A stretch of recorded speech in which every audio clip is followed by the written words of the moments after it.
This is the book that you will be reading on Epic. This book is called Stop and Go, Yes and No. What is an antonym? Right here we have a text feature that tells us the definition. Antonym, a word that means the opposite as another word. The opposite of another word. Antonyms are opposites. They're words like stop and go. See how different these words are? They're just like yes and no. Big and small are antonyms, and so are front and back. Fast and slow and high and low, as well as white and black. Up and down are antonyms, just like excite and soothe. Left and right and dark and light, and also rough and smooth. If it weren't for opposites, we'd have no way to say, I'd like to have my chocolate hot, 'cause it's so cold today. And what if we could only ever say when we were sad?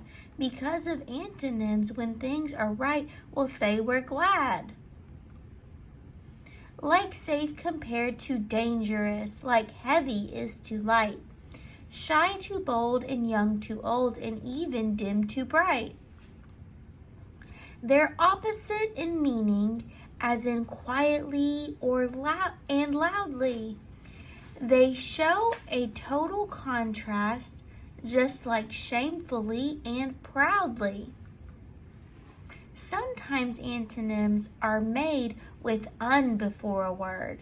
This is how we got unkind, unable, and unheard. Often adding dis or im, or sometimes even non, will help you build an antonym with these beginnings on. For example, disrespect, impossible, nonfiction. Their prefixes are helpful in displaying contradiction.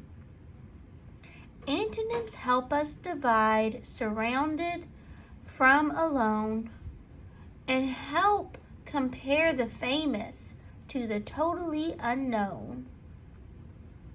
They point out lots of differences and give us, like old and extra hairy, and give us words to help us grow a big vocabulary. Like hefty and disincentive, absurd and somewhat normal, bravery and cowardice, quite casual or formal. In fall, the farmer harvests crops. In spring, he's busy planting them. These opposites can be explained because you've got an antonym. So, what is an antonym? Do you know?